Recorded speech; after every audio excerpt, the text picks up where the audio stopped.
Welcome to the Paranormal StakeOut radio TV show with Larry Lawson. As a former career law enforcement officer and law enforcement educator, Larry focuses on the use of tried and true law enforcement investigative techniques in conducting paranormal investigations.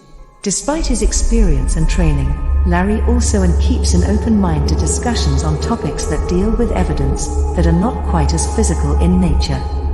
Paranormal StakeOut guests are professionals in the field of the paranormal and parapsychology, conducting the investigations and research needed to further the cause of paranormal study.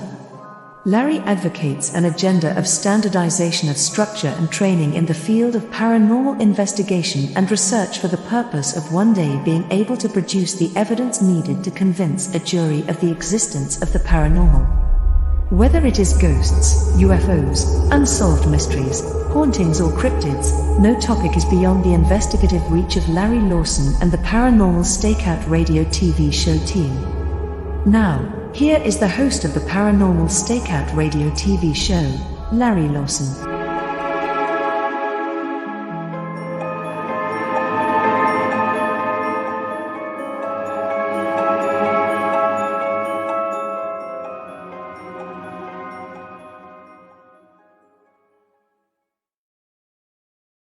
Good evening, everyone, and welcome back to Paranormal StakeOut, coming to you from the headquarters of the Florida Bureau of Paranormal Investigation in beautiful Vero Beach, Florida. Great to be back with you. I've got a terrific guest tonight. I know we're going to have an outstanding time. Well, I do want to take a quick second, though, to keep the thoughts of our friends, families, neighbors in both Maui and the north part of Florida after the disasters they've had up there. You know, sometimes in this field, we get caught up in what we're doing in any field, I guess, really, and we forget about those that really are less fortunate than us. So please keep all the folks in those disaster areas in your prayers. East Palestine, Ohio, being a Buckeye, you know, that hit home also. So keep those folks in your prayers. I also want to make note, if you'd like to get a hold of me, if you've got a question, thought, or comment about the show, something you'd like to maybe get answered, you can get a hold of me at paranormal Ghost Guide paranormalstakeout.org. You can send in a message and we'll get to it right at the beginning of the show. So please take that opportunity and do that. If you'd like to know a little bit about more about my team, you can go to paranormalfbi.com or indianriverhauntings.com and see all the things that we're up to. You can also catch us on Facebook and on YouTube. We got some stuff on YouTube also, and you can find us at Indian River Hauntings 2341. So check us out, and of course, always check out the great programming here on the X Zone Broadcast Radio and TV Broadcast Network. Tonight's guest, wow, I've had some cops on the show, you know that, because being a retired flatfoot myself, I like to talk to cops and other first responders about their interests and their experiences. But tonight's a little bit different. I have a gentleman who's not only known as the psychic explorer, but he's known as the psychic lawyer, Mark Anthony, JD. Mark is a fourth generation psychic medium who communicates with spirits. He's an Oxford educated attorney, and he's tried over 100 jury trials. And folks, I can tell you that's a lot of jury trials, all things considered. He's licensed to practice law here in Florida as well as DC at the Supreme Court level. He's known as the psychic explorer due to his extensive background in science and quantum physics, survival of consciousness, near-death experiences, history, archaeology, philosophy, theology. He examines mystical locations all through the U.S. and in different parts of the world. Television, he's authored books. I just want to get to him and start talking. So I'd like to welcome Mark Anthony, the psychic explorer, to the show. Mark, so happy to have you here.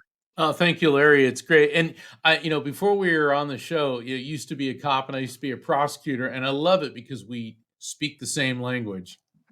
We do. And what a lot of folks don't know is I spent a number of years as an investigator for the state attorney's office in the 19th Circuit here in Florida. So spent a little bit more time on your side sometimes than the cop side even. But yeah, so we speak the same language. But a lot of my folks getting to know you maybe for the first time in my audience. Tell us a little bit about Mark Anthony, Psychic Explorer. Well, I was born a psychic medium because this runs in my family for generations on both sides. And the Mhm. thing is, I've tracked it back to the 1890s on both sides of the family. So that's going about 4 generations. And it probably goes back even farther than that. It's just that, it's hard to find the documentation. And my Mhm. dad was a US Navy SEAL and a NASA engineer. So he was a real no nonsense kind of guy, but he had mediumistic ability. And my mother was the full package. I mean, mom was a very gifted psychic medium, and she was a commercial illustrator and an artist. And so there I am. I'm 3.5 years old, and I start playing with and interacting with my invisible friends. Except that mom and dad could see and understand who I was talking to. And I'll never forget mom's reaction was like, "Oh, he's got it." And dad was just like, "Ah, geez, he's got it." So, so the reactions were a bit different. And what it was is my dad he knew how difficult this could be. Mhm. It's hard enough being a kid, but when you're a strange kid. But my parents were very cool about things. And when I was starting, I went to Catholic school. I was raised in the Catholic faith. And I remember before I went to my first day of school, dad said, "You can talk to your mother and I about these things all you want, but not anybody else." And when I got into the Catholic school program, I could see why they said that. So, and then it's always been with me throughout my whole life. And as I got older, the older I got, the more intense my abilities became. And then it just got to a point, Larry, where I reached a crossroads in my life. And the stories about why I left the practice of law and everything, it's a long story, but it would take up the whole show to get into everything. But I finally embraced my abilities, and then whether I wanted to or not, they became public.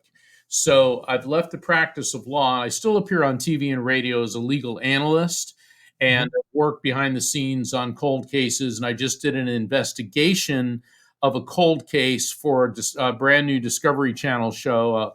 My manager Rocky and I, we were up there in Indiana, checking and investigating the Lee Allen Bryant Sanatorium, and that place was a house of horrors. Definitely, Mhm. what had happened there. So here I am. Wow. Tell me, how did you find your abilities? Were they in conflict with your work as an attorney? Or did it enhance? I mean, the question's gotta come out, well, did you know what the verdict was gonna be prior to? I'm sure you heard that joke on one or two Oh, occasions. all the time. And the thing is, what people need to understand about psychic and mediumistic ability is that it doesn't make you omnipresent. In other words, I am not Mm, all seeing and all knowing. God is. I'm not. What it does is it gives me glimpses and insights. And it certainly came in handy. I never found it in conflict with my work as a lawyer. In fact, I found that it worked in tandem because as a lawyer, you have to have evidence to prove your there case. you go. There you Okay. go. And Mhm, as a medium, and I love the intro to your show because it said that you're working on finding the proof of the afterlife and these phenomenon that could meet the standard of a jury. And that once again, we are speaking the same language on that. And what do I do as an evidential medium? I have to present evidence transmitted from spirits through me that can be objectively verified. I mean, anybody can say your grandmother's here and she loves you, but if I start giving you what she looked like, her name, a personality profile, shared memories between you and her, things that there's no way I could know, then that is evidence. And the other thing about both careers is I'm certainly well aware of the jokes about lawyers, and people don't like lawyers. And the reason for that is when you go to a lawyer, very seldom do you go because it's a happy thing. It's usually because you've been arrested, you're getting sued, you've been injured, there's a contract dispute, there's something negative in your life, and people tend to take that negativity and they focus it on the lawyers. But lawyers are there to help people through the difficult times of life. And as a medium, what I do is by facilitating communication between somebody here and somebody that they love who has died. I'm helping them through the most difficult times of their life. So that's how the two different careers have melded. And I can appreciate that, because nobody calls a cop just because they want to talk to them either. They call us when there's a problem. So I can certainly relate to that. Have you ever found that your abilities have provided an answer for you in a case? If that's a good question. Oh, absolutely. God, I got so many stories, but it always came in very handy during jury selection. And I know that, as a police officer, you've been through a lot of jury trials, but for those of you who haven't, before the plaintiff, or in a criminal case, the prosecution, the state present their case and the defense presents theirs, you have to select a jury. And it's funny because in TV shows, they always go right to, the trial, but jury selection, and it's always been said that in circles with trial lawyers, that a trial is won or lost on jury selection. And the point of jury selection is for both sides to get a jury that is fair and impartial. The reality is you're trying to get people that are predisposed towards you. And so what happens is initially they'll bring in the pool of prospective jurors, and then the prosecution gets to ask these people questions about their views on the case, or views on the legal system and personal things, try to get a feel for them. Then the defense gets to ask questions, and then both sides gets to pop off, eliminate, they call it striking, a certain number. Then you end up with a jury. So here I am, I'm trying a case, and it was a crime of violence. My client was a big bruiser, and he got into a fight with another big bruiser at a bar. And guess what? My client was the winner. So who filed charges? I bet you saw that a million times. The loser of the fight filed the charges. So basically, big bruiser A beats up big bruiser B. So it's a crime of violence. And the prosecutor's asking questions, and then the prosecutor sits down. Now it's my turn to question the prospective jury panel.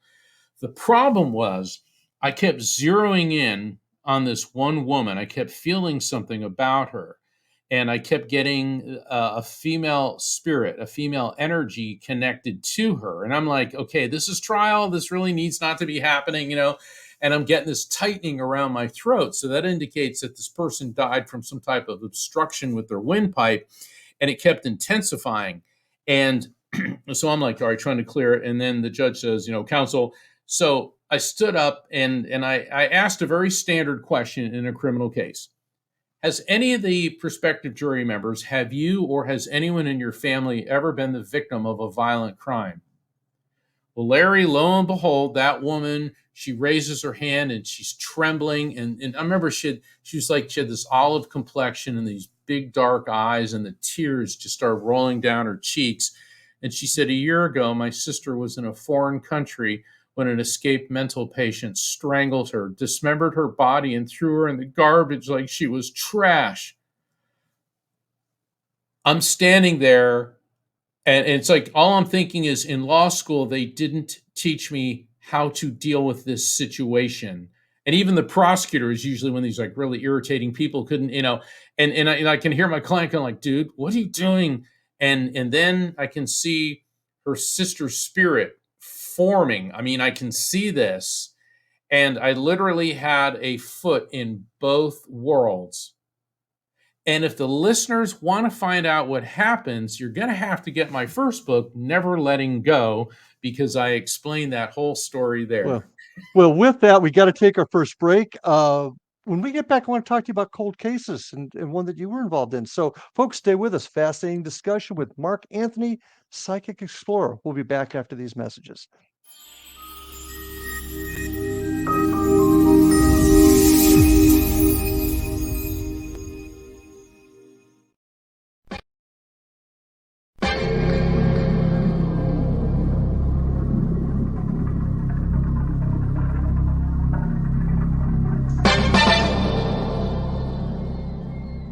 Are you ready to dive into the mysteries of the unknown? Tune into the electrifying X Zone radio TV show hosted by the one and only Rob McConnell. I'm Rob McConnell, and get ready for a mind-bending journey through the unexplained phenomenon that surrounds us all. From UFO encounters to cryptids, ghosts, and everything in between, we've got it covered here in the X Zone. Rob McConnell, the seasoned investigator and renowned radio personality, brings you the most compelling interviews with top experts, authors, and experiencers from around the world. Each episode is an unforgettable exploration into the depths of the extraordinary. That's right, X Zone Nation. Join me every week as we open the door to the supernatural and explore the strange and amazing stories that will leave you questioning everything you thought you knew. And it's not just radio anymore. With our groundbreaking TV show, you can now witness the sessions unfold right before your eyes. From chilling reenactments to captivating visuals, prepare yourself for a multimedia experience like never before. With a legacy spanning over 2 decades, the X Zone Radio and TV show with yours truly, Rob McConnell, is your ultimate source for mind-blowing entertainment and thought-provoking discussions. Join our growing community of truth seekers as we continue to unlock the world's mysteries.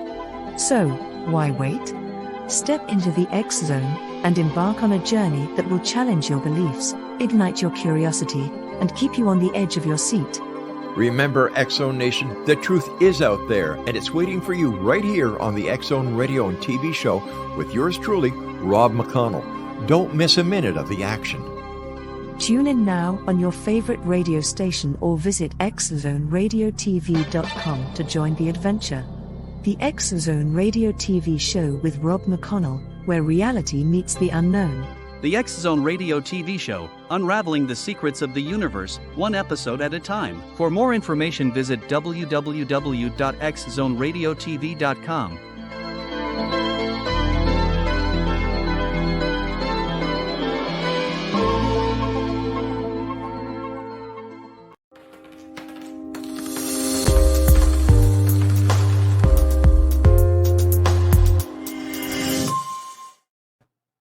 We are back on the X Zone broadcast network, but with Paranormal Stakeout with my guest tonight, Mark Anthony.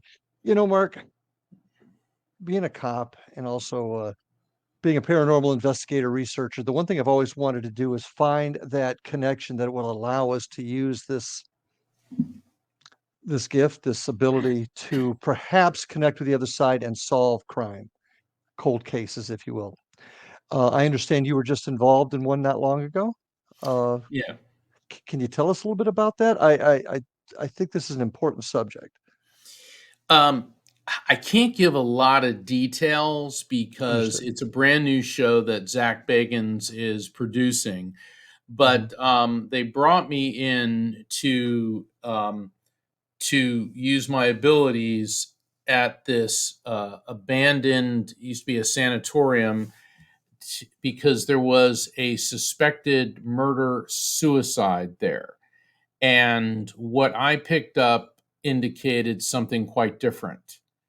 And what's fascinating is one of the other investigator, is a guy named Gary Galka, and he's the one who invented the spirit box. And Gary's a really great guy. He was an electrical engineer, and unfortunately his daughter died. And so he took his genius and started working on technology to pick up on the voices of spirits, and has been able to make contact with his daughter through that. And it was really neat because when we had some downtime, he was showing me this, and it's interesting because we picked up on his daughter and my parents and another friend of mine. And what was cool was the technology's picking up on their voices, and then they're supplementing the information through me. And I gave Gary some information about him and about his daughter that I had no idea about, which he verified. And so it's really interesting when you can pair up the technology of the electrical technology along with what I call myself the biotechnology in that. And I also worked on a cold case. I was on the CBS TV show called The Doctors, and they had me do a reading for Allison Feldman's family. She was brutally murdered, and it was a cold case. And the information that I got, I gave to Allison. It was all filmed, and it didn't make sense right away. But what happened was, I said that there was tissue samples found at the scene that have to be analyzed, and that the police have to expand the parameters of the blood test. And Allison's father said, "Well, the police, they did do a DNA search." I said, "No, they're not doing the right one. It has to expand the parameters." So he went back to Phoenix, where the murder occurred, and told the police that. And so at that time, they instituted the familial DNA test, which I know you're aware of, and and, Mm-hmm. and that had never been used in Arizona before.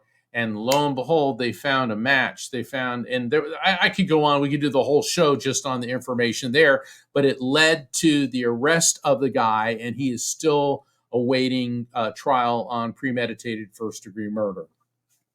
See, that's where I think that somebody with law enforcement investigative background, in concert with all of this, would make a very potent remedy to some of these cold cases. I really think that, and that's what I'd like to see, develop. It's true, and I know that a lot of cops are very cynical towards psychics, but a lot are not. And because look, Mm-hmm. as a police officer, and all the first responders, all the cops, all the paramedics, Yep. you guys have seen stuff that Yep. defies explanation. So Okay, true. and where psychics come in handy with law enforcement. Obviously, you could not put me on the witness stand and say, "So you saw a spirit that said this," because psychic intuition and messages from spirits are hearsay. And hearsay, the technical definition is an out of court statement Mhm. offered to prove the truth of the matter asserted. Because you always hear like objection hearsay, because the statement was made out of court. Now, the way to get around hearsay is, can that statement or the person who made it be subjected to cross examination to take it out of the purely subjective into the realm of the objective? Now, obviously, statements from spirits are about as hearsay as you can get. I'm receiving messages from another dimension, all right? But while that may not be admissible in trial, what we can do is work with the police during the investigation phase, and the information that a spirit gives me can be provided to the police, which can then direct them in the right Mm, path to find evidence which is admissible. So that's where, absolutely. we come in handy. I agree, and I don't know if you remember, but the hearsay exception rule we have here in Florida might even be an opening for that, and that's used mostly on child cases, but it does encompass the same thing as you're describing. Certainly, you get information that leads the detective to a spot. Yes, I agree, and that I think is gonna be the door to open. So, Certainly. So, more police agencies use psychics than they'll admit. And look, oh, yeah. the bottom line is justice. And if we have to remain in the shadows, as long as we're helping, then we're doing the right thing. Because these abilities, the way I look at my role as a psychic medium, as somebody who communicates with spirits, is my job is to bring forth messages for the highest of purposes to help someone get healing, inner peace, resolution, and closure from the death of a loved one. And if part of that communication helps us nab the person who, a murderer, Mhm. I think that's part of the healing process as well. Mhm. I totally agree, and there's a gentleman that really turned my and I was one of those typical cops years ago who didn't Sure. but I've had my mind opened and my experiences broadened, uh, a gentleman, Chris Huff is his name. He's helped me understand exactly, can't say exactly, closer to what you guys can tell us. Now, on to another quick subject here. You were known originally as the psychic lawyer, Right. but more now you're more referred to as the psychic explorer. Explain to me how that metamorphosis happened. when I about, gosh, I'm trying to think how long ago that was. Had to be almost 15 years ago. I was in New York City, and I was at a media conference about my first book, Never Letting Go. Excuse me. And one of the reporters there said, "Wait a second, this guy's a psychic medium and a lawyer." He goes, "He's a psychic lawyer," and all of a sudden the media started calling me the psychic lawyer, and it caught on.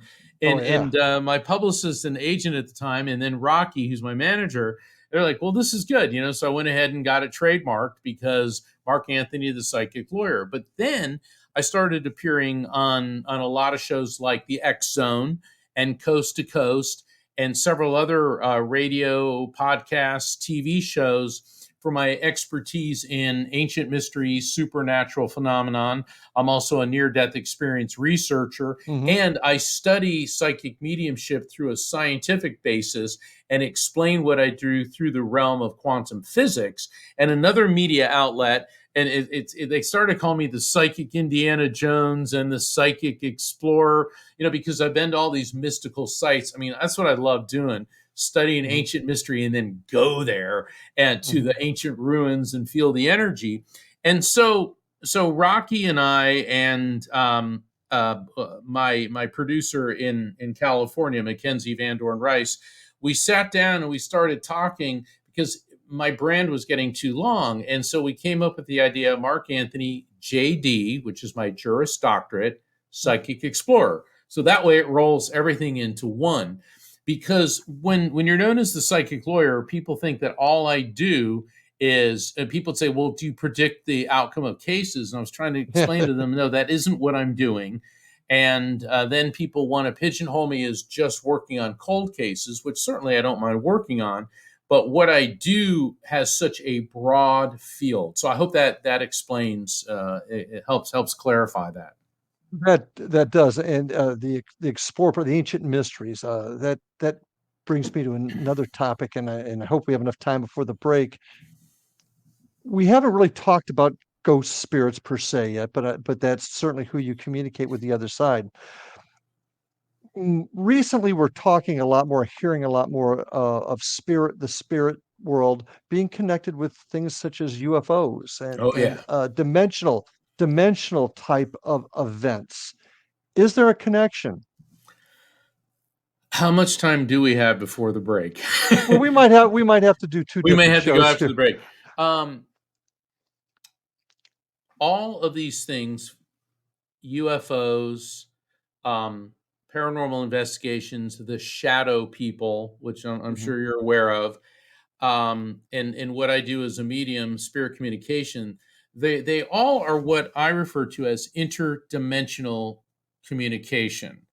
And that means that here we are in our material world dimension, and we're communicating with beings that are in a parallel or an alternate or a distant dimension. Now, Mhm. there are different entities, be they aliens, spirits, the shadow people, that are using the same type of modality to communicate. In other words, there is a frequency overlap between our world and theirs. Um, for example, UFOs. The closest star to us is Alpha Centauri, which is Mhm. 4 light years away. And that is, a light year is the distance that it takes light to travel in a year. Light travels at 186,282 miles per second. So when you start calculating that out, we are now in the trillions of miles. So even at the speed of light, it would take a UFO 4 years just to get here from Alpha Centauri. And what if there's no life around Alpha Centauri? Maybe they're coming from 800,000 light years away. But according to Einstein's theory of relativity, nothing can go faster than the speed of light. And so how could they do this? Well, we've all seen Star Trek and talk about, warp speed.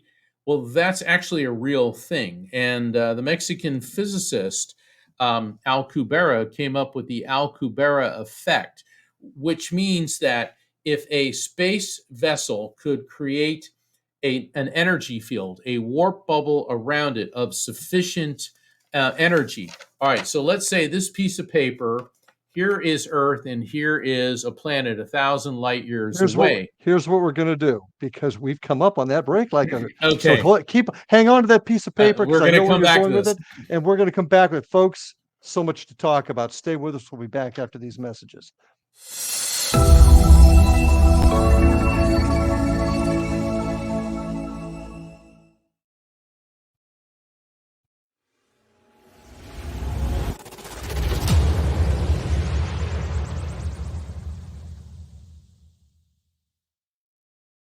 So I was watching the X Zone TV channel last night when I was abducted by aliens, and they kept repeating to me over and over again, simultv.com, simultv.com. What's simultv.com? That's what I asked them. They had it written on the side of their UFO. How do you spell that? UFO. No, I mean simultv.com. simultv.com. simultv.com. Right. simultv.com. Interesting that you were abducted by aliens in a simultv.com UFO last night. Oh, yeah? Yeah. Now that you mention it, I remember now last night I was awakened from a deep sleep. My great-grandmother was standing there. She said she'd come from the hereafter to tell me about simultv.com. She even spelled it out for me. simultv.com, sonny boy. simultv.com. simultv.com, sonny boy. Wow. Yeah. Guys, you'll never guess what my psychic guru just told me. simultv.com. Exactly. Are you guys psychic too? Of course. We all know about simultv.com. simultv.com.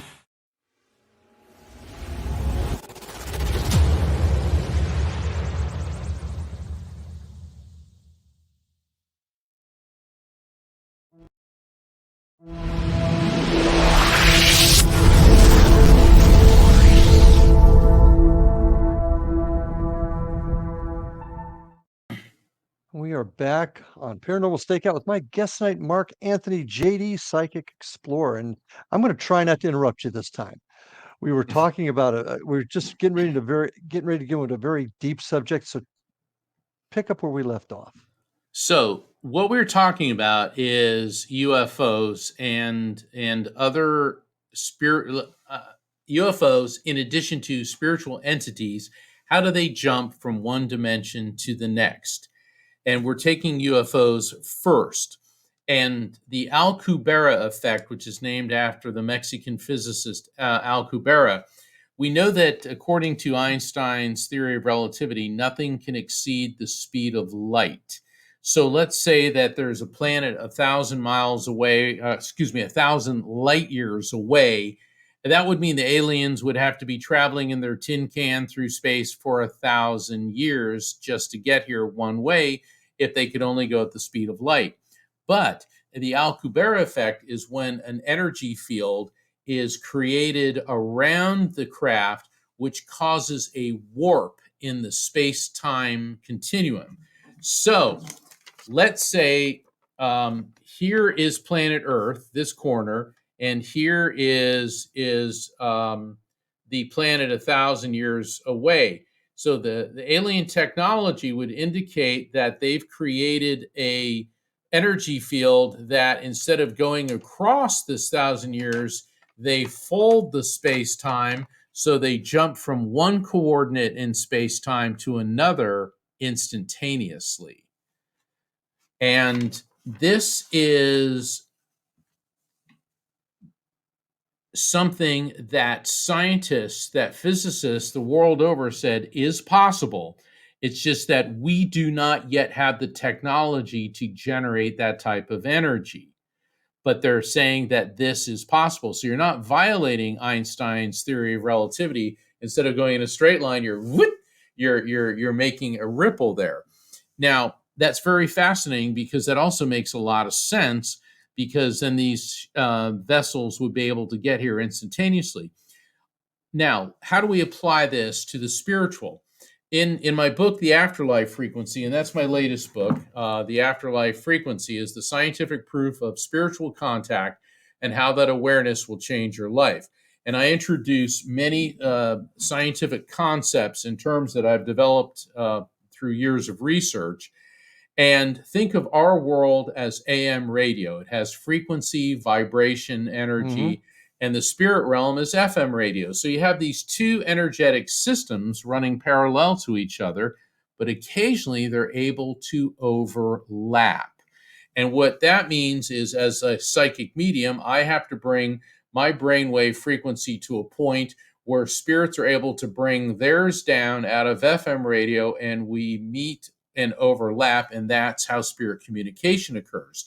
Conversely, we believe that that's how spirits like the shadow people, and the shadow people are cool because they're the most commonly seen spirits. They appear as a shadow, usually against a wall, and that's essentially what we believe they're doing.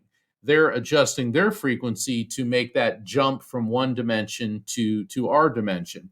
So what we're seeing is different entities using a similar modality to communicate.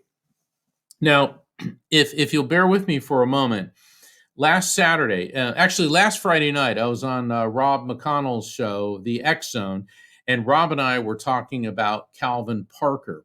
And Calvin Parker is the most credible alien abductee on record. He was 19 years old 50 years ago in Pascagoula, Mississippi, and he was fishing with a family friend, this guy, Charles Hickson, who was 42.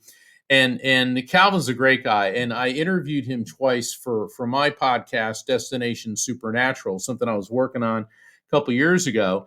And after the interviews, I'd call Calvin and we just talk. He was just a great guy.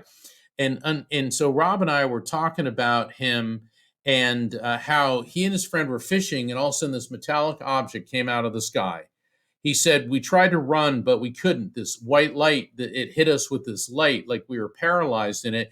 And these two robotic entities came out, grabbed him and grabbed Charles, brought them onto the craft. He said he felt like a lab rat. They put him on this examination table. They started probing him, doing all these things to him. And then eventually they released him. And fascinating that the sheriff's department at Pascagoula that day was flooded with phone calls from people reporting UFO, flying saucer, all types. So a lot of people saw whatever this was. And Calvin didn't want to talk about it, but Charles Hickson went public. It hit world news. Long story short, over the past 50 years, Calvin's been subjected to polygraph, to lie detector tests.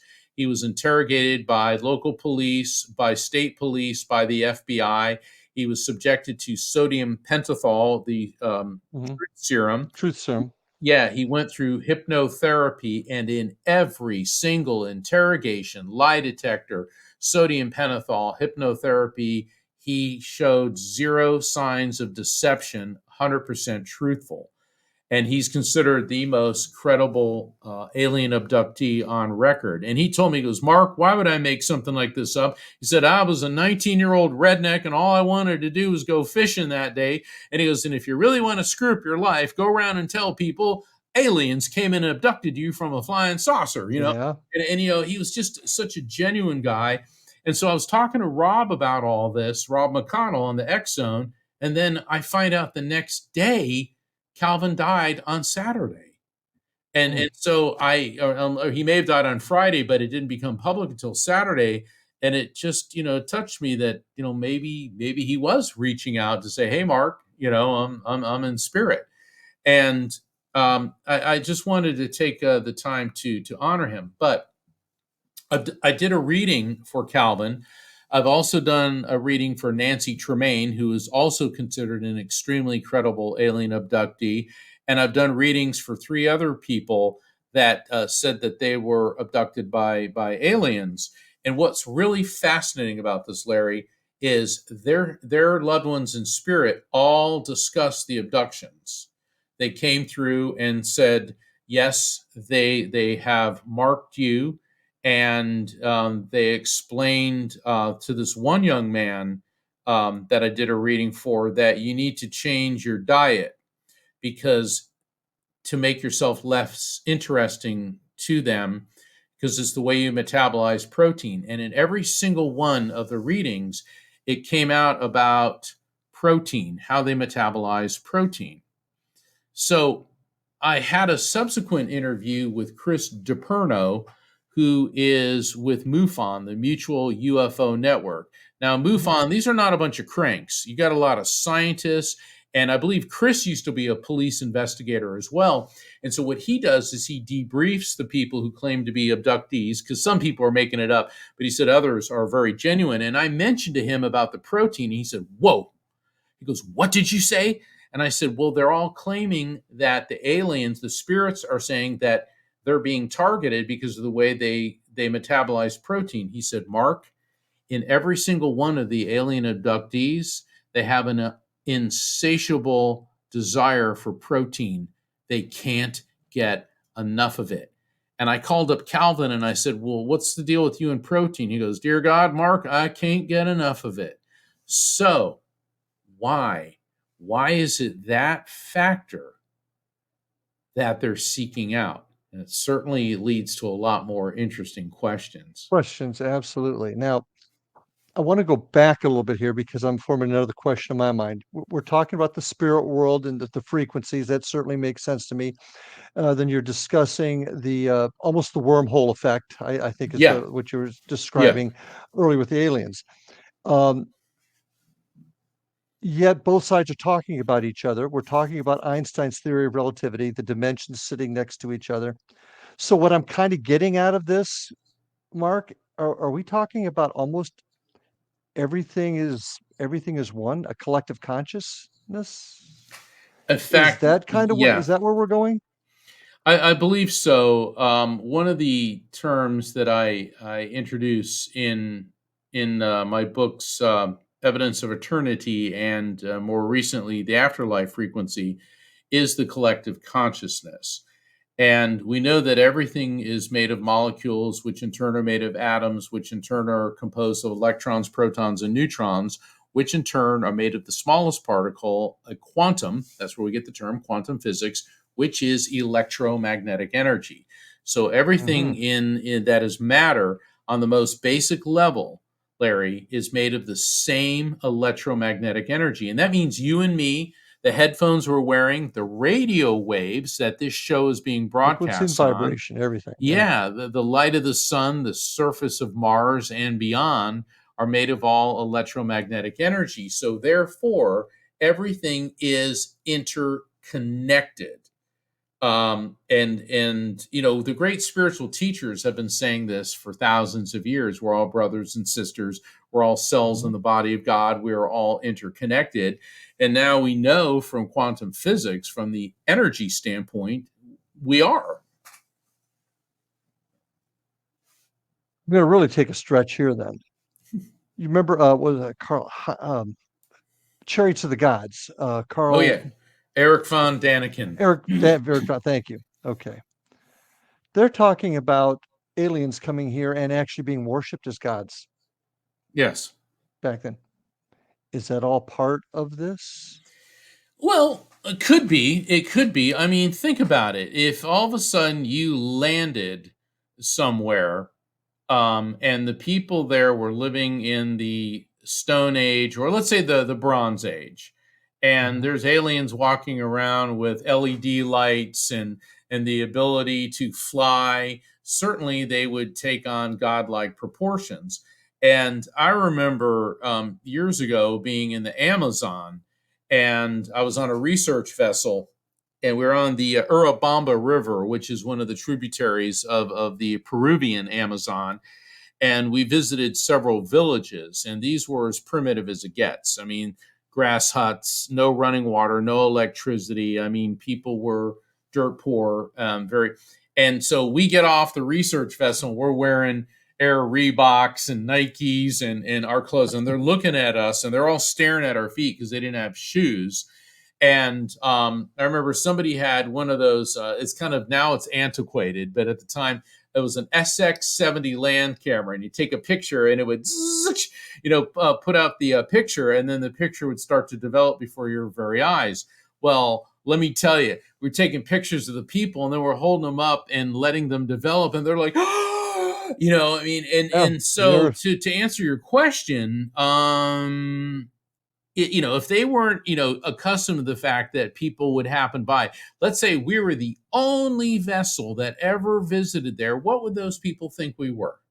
They would think that we were gods, and the gods are speaking to me now for our next break.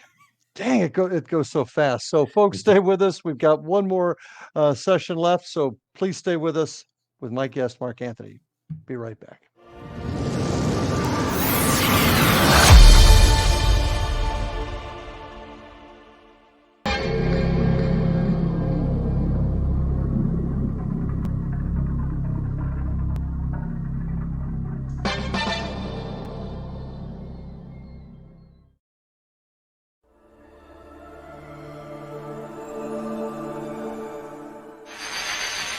NASA has confirmed that they have evidence of life beyond Earth. This discovery is confirmed.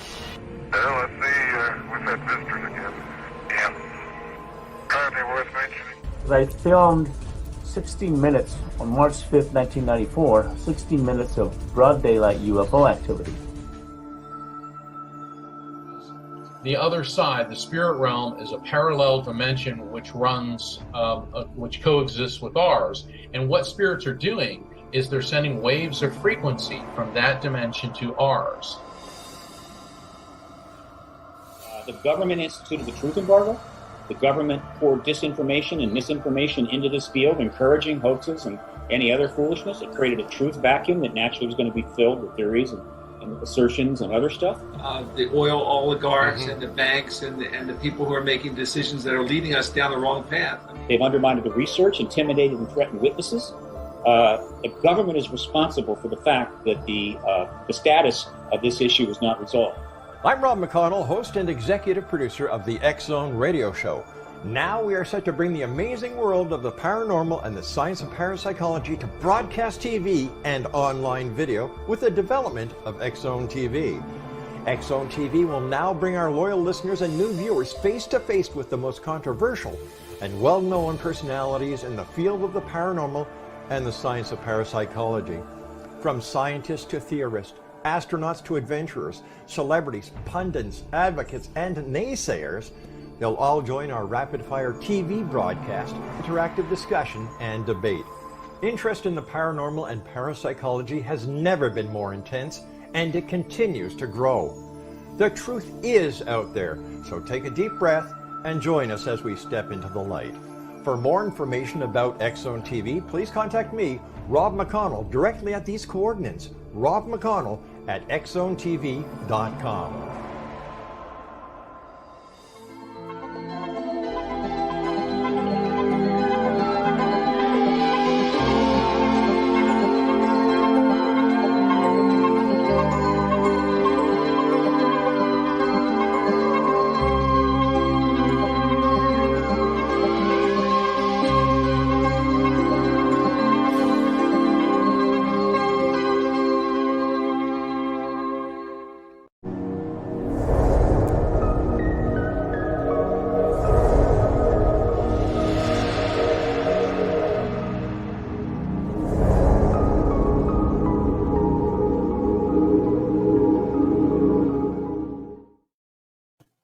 And welcome back to Paranormal Stakeout. My guest tonight, Mark Anthony, JD Psychic Explorer. You know, Mark, we've scratched the surface on so many very, very deep topics. I feel like we've done none of them the justice they deserve. So we're going to probably have to do this again if I can talk into coming back, because there's some areas I really want to delve into. What I do want to mention, everybody, though, do remember to check us out at paranormalstakeout.org. You can find out more about my shows, as well as other shows on the xbzn.net station broadcast network. X Zone Radio and Television Broadcast Network. I'll get that out. You can also find out more about me at paranormalfbi.com and IndianRiverHauntings.com. But go ahead and send me messages, thoughts, and comments at ghostguideparanormalstakeout.org. Do check out all the great programming on the network, xzbn.net. Mark, how can folks get a hold of you, and what new is going on with you right now? What would you like to tell the folks about? Well, I would like to invite everyone to visit my website, which is afterlifefrequency.com, which is just like my latest book, The Afterlife Frequency. And you can find out about booking a reading with me. I also invite you to sign up for my newsletter so you can discover what's coming up. I know that Larry and I will be having, I'll be coming to one of your events on October Yep. 14th Yep, looking in forward to Florida. that. Yeah, looking forward to that. And what's cool is the night before, on the evening of Friday, October 13th, I'm going to be on Coast to Coast AM talking about the myths and legends behind Friday the 13th and why it's so, where the superstition come from it. But in October, I also have a couple of light circle events, and light circles are online events limited to 6 people, and everyone is guaranteed a reading. Once again, you can find out about all of that by visiting my website, afterlifefrequency.com. Sign up for the newsletter. You can also find out on my calendar events about subscribing to Best Holistic Life magazine. I'm a VIP executive contributor. I write stories every month.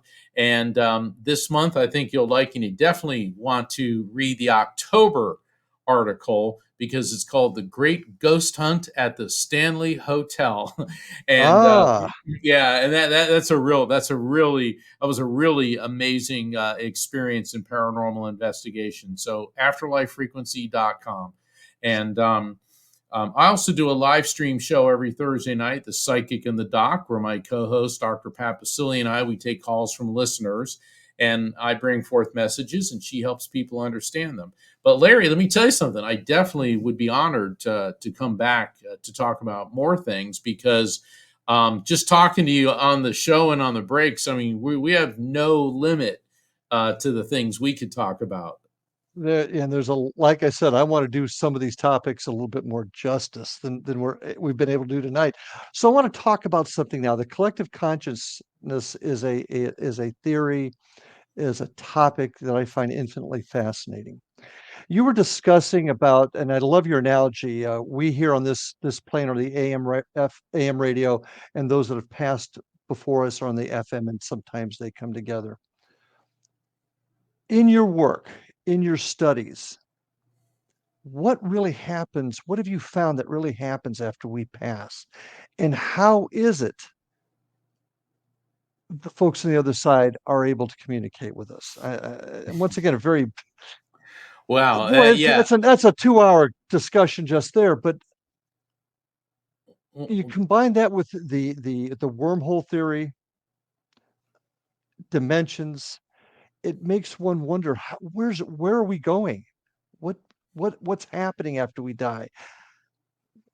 I'll let you take it from there. Yeah, well, that's basically the reason that I wrote The Afterlife Frequency, is to explain what you just asked. And in The Afterlife Frequency, I introduced the concept of the electromagnetic soul, the EMS. All right, and before I was talking about everything on the subatomic level is made of quantum electromagnetic energy. We know that from the laws of physics, energy is neither created nor destroyed, only transferred from one form to another. We know that from every great spiritual teacher, that the soul pre-exists the body, comes into the body, moves on after the body dies. And so I developed the term the electromagnetic soul to describe what we really are, which is pure consciousness. That's a soul, a spirit, which is eternal electromagnetic energy. So to answer your question about what happens when we die, think of your brain as a computer hard drive. It did not create the soul, it merely hosts it. So think of that soul as like an energetic drop of water. And when we physically die, that drop of water plunges into this vast eternal sea of souls. And that is the collective consciousness. So you take you with you when you die. Okay, the body is simply, it's like, when your car stops working, you're not the car, you get out of it and you move on. All right. So we leave that body behind. And the fascinating thing about the EMS is, yes, you're an individual, but now you're energetically linked to other souls, linked to other souls, linked to other souls, which is why during readings, when a spirit comes forward, they can see past, present, and future, because part of Einstein's theory of relativity is that on the quantum electromagnetic level, time doesn't exist. That's why they can see past, present, and future. Also, this is how a spirit will know things that far exceeded the scope of anything he or she knew in this world, because they have access to this infinite database. It's where they get healing messages, scientific messages, and I've conveyed those. And I work with scientists at the University of Arizona, where they're working with me, bringing forth messages that I don't even understand what they are. But the scientists are like, oh my God, that's the information we're looking for. And this is all dealing with the collective consciousness. So that is it in a nutshell. But the collective consciousness, you can call this, I think it's part of what we can call God. Having been raised Catholic and in a Christian faith, and I'm Italian, so I tend to think of God in the Michelangelo painting sense of, the wise guy with the white beard and the angels, and everyone's drinking really great red wine and all this. And that's nice for us to have a point of reference to understand. But when we're interfacing with the collective consciousness, it is so much greater than any artistic depiction or any book or any scripture. And I'm not downplaying or insulting those. I'm just saying that what lies beyond is beyond our ability to even begin to grasp it. But what I do know is it's wonderful. Well, I think it can be argued too that throughout history, man has picked the best word I can come up with as an icon with which to credit all of this to. So that's where the